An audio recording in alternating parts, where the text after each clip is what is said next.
Raih Surga mempersembahkan kajian ilmiah. Assalamualaikum warahmatullahi wabarakatuh. Innal hamdalillah nahmaduhu wa nasta'inuhu wa nastaghfiruh wa na'udzu billahi min shururi anfusina wa min sayyiati a'malina. May yahdihillahu fala mudilla lahu wa may yudlilhu fala hadiya lahu. Ashhadu an la ilaha illallah wahdahu la syarika lah wa ashhadu anna Muhammadan abduhu wa rasuluh sallallahu alaihi wa ala alihi wa ashabihi wa man tabi'ahum bi ihsanin ila yaumiddin. Yaqulu Rabbuna azza wa jalla fil Qur'anil Karim, ya ayyuhalladzina amanu ittaqullaha haqqa tuqatihi wa la tamutunna illa wa antum muslimun. Ya ayyuhan nasu ittaqu rabbakumul ladzi khalaqakum min nafsin wahidah wa khalaqa minha zawjaha wa batha minhuma rijalan katsiran wa nisaa'a wattaqullaha alladzi tasaaluna bihi wal arham innallaha kana 'alaykum raqiba. Ya ayyuhalladzina amanu ittaqullaha وقولوا قولا سديدا يصلح لكم أعمالكم ويغفر لكم ذنوبكم ومن يطع الله ورسوله فقد فاز فوزا عظيما.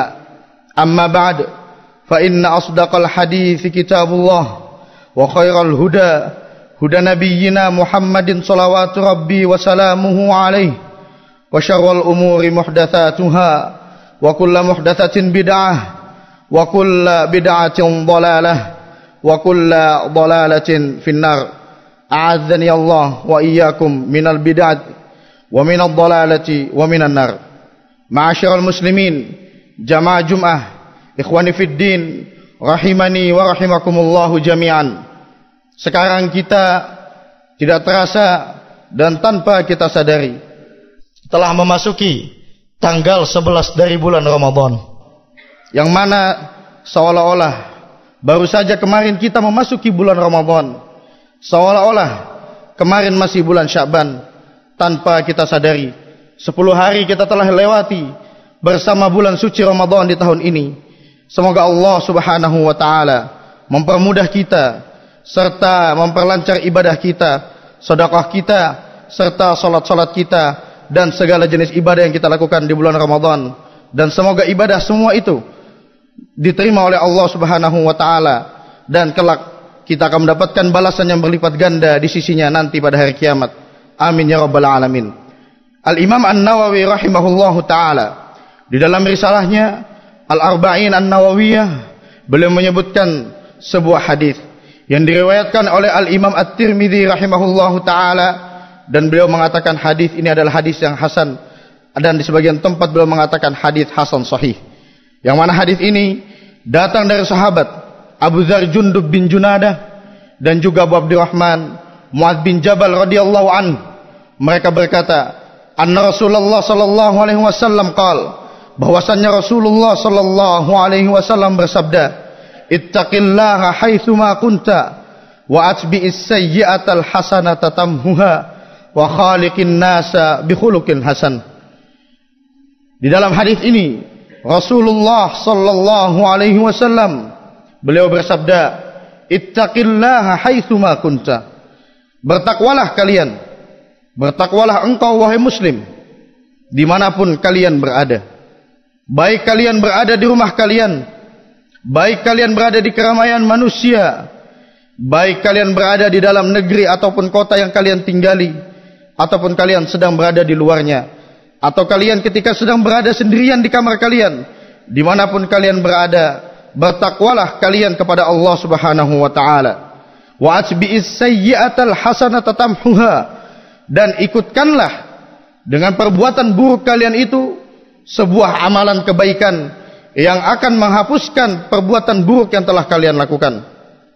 Wa khaliqin nasa bi khuluqin hasan, dan hendaknya kalian ketika bermuamalah dan ketika berinteraksi dengan manusia, maka hendaknya kalian berakhlak dan melakukan perbuatan yang baik dengan akhlak yang mulia.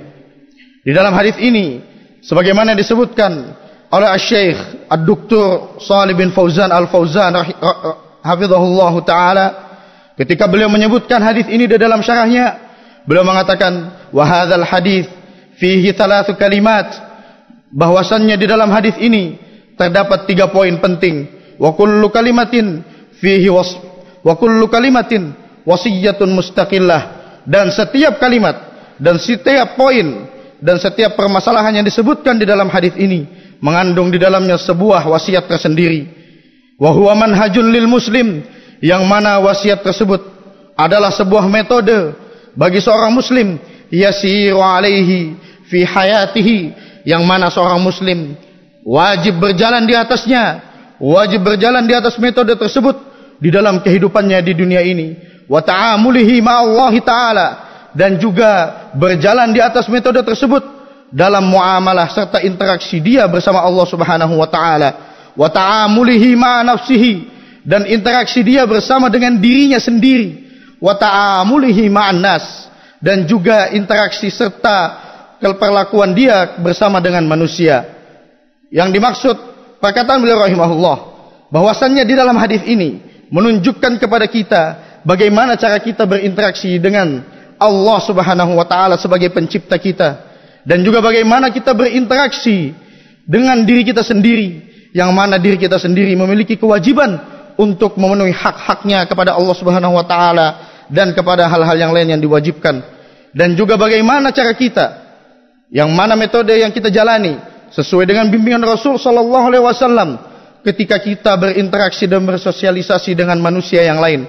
Ketika kita berhadapan dengan para manusia, bagaimana Islam mengajarkan itu semua. Di dalam hadis ini disebutkan oleh Rasulullah SAW 3 perkara tersebut. Poin pertama yang beliau sebutkan sallallahu alaihi wasallam adalah ittaqillaha haitsuma kunta. Bertakwalah engkau dimanapun kalian berada. Yang mana wajib bagi seorang muslim untuk merealisasikan takwa yang hakiki dimanapun, di zaman apapun, waktu kapanpun, di tempat dimanapun, posisi apapun dia, wajib dia bertakwa kepada Allah Subhanahu wa taala dengan takwa yang hakiki. Takwa hakiki sebagaimana yang sudah ma'ruf di kalangan kita, yaitu yang disebutkan oleh Talaq bin Habib rahimahullahu taala, an ta'mala ma amara Allah ala nurim minallah tarju thawaballah wa an tatruka ma'siyatallah ala nurim minallah makhafatan iqabatallah. Yang dimaksud dengan takwa adalah yaitu ketika engkau mengamalkan apa yang Allah Subhanahu wa taala perintahkan sesuai dengan petunjuk dan bimbingan serta cahaya yang Allah Subhanahu wa taala turunkan, yaitu mengamalkan perintah Allah, ibadah dan yang lainnya yang disebutkan di dalam Islam yang berupa perintah Allah sesuai dengan syariat yang Allah Subhanahu wa taala turunkan kepada kita, dengan harapan tarju thawaballah, yaitu ikhlas dan mengharapkan pahala dari Allah Subhanahu wa taala, dan juga engkau meninggalkan maksiat kepada Allah Subhanahu wa taala sesuai dengan syariat yang Allah Subhanahu wa taala turunkan dan sesuai dengan bimbingan yang Allah Subhanahu wa taala bimbingkan, sesuai dengan cahaya yang Allah Subhanahu wa taala telah turunkan kepada nabinya dan untuk umatnya, dengan harapan kita takut dari azab yang Allah Subhanahu wa taala telah ancamkan kepada kita apabila kita melakukan perbuatan tersebut. Inilah takwa hakiki. Takwa bukan sekadar mulut, sebagaimana yang disebutkan oleh Rasulullah SAW di dalam hadisnya, at-taqwa hahuna wa yushiru ila sadrihi 3 marrat. Sesungguhnya takwa itu adalah di sini, yakni bahwasanya takwa itu adalah pada hati seorang muslim, dan beliau mengisyaratkan hal tersebut sebanyak 3 kali. At-taqwa hahuna, at-taqwa hahuna, at-taqwa hahuna. Sesungguhnya yang dimaksud takwa yang hakiki bukan sekadar di lisan, tapi adalah di sini, yakni di hati seorang muslim. Percuma seorang muslim mengatakan takwa tapi hatinya menyelisihi dan menentang Allah Subhanahu wa taala. Dan wajib seorang muslim merealisasikan takwa tersebut dimanapun tanpa takut oleh keadaan apapun. Bukan berarti ketika dia sendirian dia berani berbuat maksiat, dan ketika banyak manusia dia takut. Bukan demikian. Maka wajib bagi seorang muslim untuk merasa selalu diawasi oleh Allah Subhanahu wa taala. Wajib bagi seorang muslim untuk mengetahui bahwasanya Allah Subhanahu wa taala adalah zat yang maha melihat dan maha mengetahui segala sesuatu, dan tidak ada sesuatu apapun di muka bumi ini yang tersembunyi dan tertutupi dari Allah Subhanahu wa taala. Innallaha la yakhfa 'alaihi syai'un fil ardi wala fis sama'. Sesungguhnya Allah Subhanahu wa taala tidak tersamarkan baginya sesuatu apapun di muka bumi ini. Apapun yang terjadi, Allah Subhanahu wa taala sudah tahu. Dan ketika seorang hamba telah merasakan takwa yang hakiki ini dan dia bisa merealisasikannya dimanapun, maka dia akan mencapai tingkatan tertinggi dalam agama Allah Subhanahu wa taala, yaitu tingkatan al-ihsan. Dan al-ihsan sebagaimana disebutkan oleh Rasulullah SAW, yaitu an ta'budallah ka'annaka tarah fa illam takun tarahu fa innahu yaraka. Ihsan adalah ketika engkau beribadah kepada Allah Subhanahu wa taala, engkau beribadah seolah-olah engkau melihat Allah Subhanahu wa taala. Dan kalau saja memang engkau tidak bisa melihat Allah dengan jelas di depanmu pada di dunia ini, maka ketahuilah sesungguhnya Allah Subhanahu wa taala melihat engkau. Maka oleh karena itu kaum muslimin, amalkanlah wasiat yang pertama ini. Bertakwalah dimanapun kalian berada, tanpa melihat keadaan apapun dan dalam kondisi apapun, dan di halayak ramai ataupun dalam keadaan sepi, realisasikan talah takwa di dalam diri kita.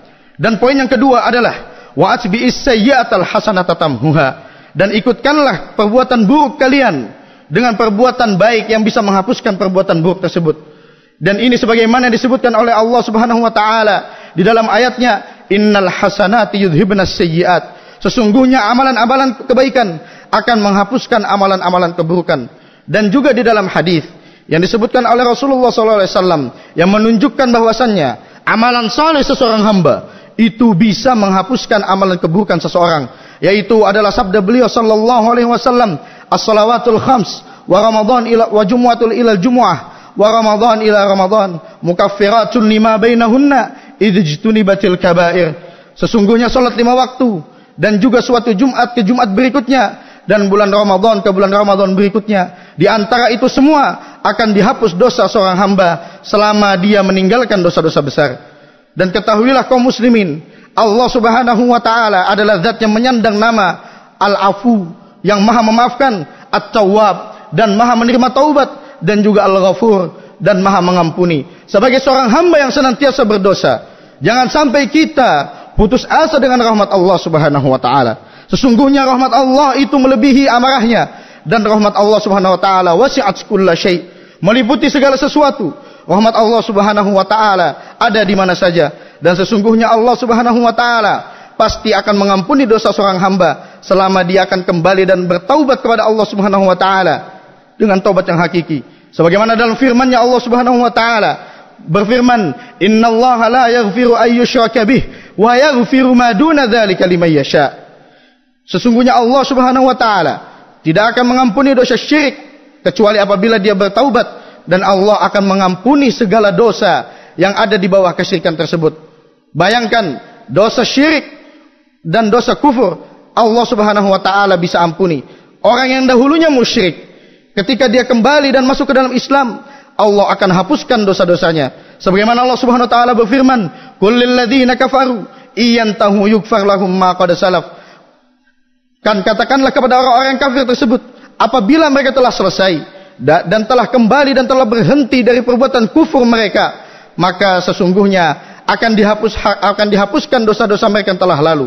Sebagai seorang muslim, terlebih lagi di bulan Ramadan yang penuh mulia ini, maka sudah sepantasnya bagi kita untuk meningkatkan minta ampun kita, istighfar kita, taubat kita kepada Allah Subhanahu wa taala. Dosa-dosa kita begitu banyak, dan juga di bulan Ramadan ini kesempatan bagi kita untuk mengamalkan amalan saleh seperti puasa, sebagaimana disebutkan oleh Rasul sallallahu alaihi wasallam, man shoma Ramadan imanan wa ihtisaban ghufira lahu ma taqaddama min dzambi. Barang siapa yang berpuasa di bulan Ramadan, dan sebagian hadis menyebutkan man qama Ramadan imanan wa ihtisaban, barang siapa yang berpuasa atau menegakkan qiyamul lail di bulan Ramadan dengan penuh keimanan dan mengharap akan ridha Allah Subhanahu wa taala, maka Allah akan ampuni dosanya yang setahun yang lalu. Kesempatan emas ada di hadapan kita untuk mengamalkan sebuah amalan saleh yang akan menghapuskan dosa-dosa kita. Maka janganlah sia-siakan kesempatan itu, wahai kaum muslimin. Aqulu ma sami'tum wa astaghfirullah li wa lakum wa li jami'il muslimina fi kulli makanin wastaghfiruh innahu huwal ghafurur rahim. Alhamdulillahi Rabbil Alamin. Wassalatu wassalam ala ashrafil anbiya'i wal mursalin, Nabiyyina Muhammad wa ala alihi wa ashabihi wa man tabi'ahum bi ihsanin ila yaumiddin. Dan poin ketiga yang disebutkan di dalam hadis ini oleh Rasulullah SAW dan yang beliau wasiatkan kepada kita adalah wa khaliqin nasa bi khuluqin hasan. Maka hendaknya wajib bagi kalian untuk berakhlak kepada manusia itu dengan akhlak yang mulia. Ketika kita berhadapan dan berinteraksi sesama kita, sesama kaum muslimin dan manusia dimanapun, maka wajib bagi kita untuk berakhlak dengan mulia. Rasulullah SAW sebagai panutan kita telah diberikan sebuah predikat oleh Allah Subhanahu wa taala di dalam Al-Qur'an, yaitu wa innaka la'ala khuluqin azim. Dan sesungguhnya engkau wahai Rasul, wahai Muhammad sallallahu alaihi wasallam adalah berada di atas akhlak yang agung dan mulia. Dan juga sebagaimana yang disebutkan oleh Rasulullah sallallahu alaihi wasallam dalam hadis dari sahabiah Aisyah ummul mukminin radhiyallahu anha, Rasulullah sallallahu alaihi wasallam bersabda, innama bu'ithtu liutammima makarimal akhlak. Sesungguhnya aku diutus kepada umat manusia ini adalah tujuannya untuk menyempurnakan akhlak yang mulia. Kalau kalian kaum muslimin ingin berakhlak dengan akhlak yang mulia, Islam telah mengajarkan semuanya. Islam adalah agama yang sempurna, tidak terluput apapun dari Islam ini. Akhlak mulia sudah diajarkan di dalamnya. Dan panutan kita adalah Rasulullah SAW. Beliau adalah sebaik-baik manusia dan manusia yang memiliki akhlak yang mulia. Apabila kita ingin mencontoh dalam hal muamalah, dalam hal apapun, muamalah dengan sesama saudara muslim, muamalah ketika berdagang, muamalah ketika menyampaikan hal-hal yang penting, dan juga bahkan muamalah dengan orang-orang kafir sekalipun, maka contoh terbaik kita, qudwah kita, uswah kita, panutan kita adalah Rasulullah sallallahu alaihi wasallam. Bagaimana Rasulullah sallallahu alaihi wasallam berakhlak dengan manusia? Bagaimana Rasulullah sallallahu alaihi wasallam mengajarkan kepada kita ketika kita menghadapi manusia? Dan juga nasihat penting bagi seorang dai ilallah, wajib bagi kalian untuk berakhlak dengan akhlak yang mulia, yang mana kalian adalah mengemban nama dakwah Islam ini. Ketika kalian melakukan hal buruk, yang tercoreng bukan cuma pribadi dan diri kalian, tapi yang tercoreng, yang akan ternista adalah agama Islam ini. Ketika kalian seorang dai ilallah melakukan radikalisme, melakukan kejahatan, perbuatan teror yang tidak sesuai dengan Islam, ingat, yang hancur bukan diri kalian, tapi yang dilihat sebelah mata dan dipandang rendah adalah agama Islam. Seolah-olah dengan perbuatan kalian, Islam mengajarkan kekerasan. Padahal nyatanya Rasulullah SAW telah mengajarkan kepada kita akhlak yang mulia, untuk berdamai dan untuk saling menyambung tali silaturahmi antara kaum muslimin, dan juga berakhlak yang mulia dengan sesama manusia, baik dia orang muslim ataupun kafir.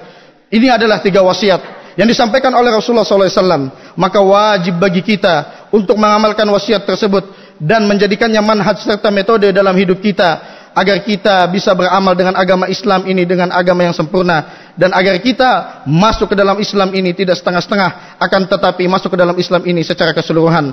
Allahumma ighfir lil muslimina wal muslimat wal mu'minina wal mu'minat al ahya'i minhum wal amwat innaka sami'un qaribun mujibud da'wat. Allahumma taqabbal minna siyamana wa qiyamana wa jami'i a'malina. Allahumma arinal haqqal haqqa warzuqna ittiba'ah wa arinal batila batila warzuqna ijtinabah. Rabbana atina fid dunya hasanah wa fil akhirati hasanah wa qina adzaban nar. Subhana rabbika rabbil izzati amma yasifun wa salamun alal mursalin walhamdulillahi rabbil alamin. Aqimus shalah.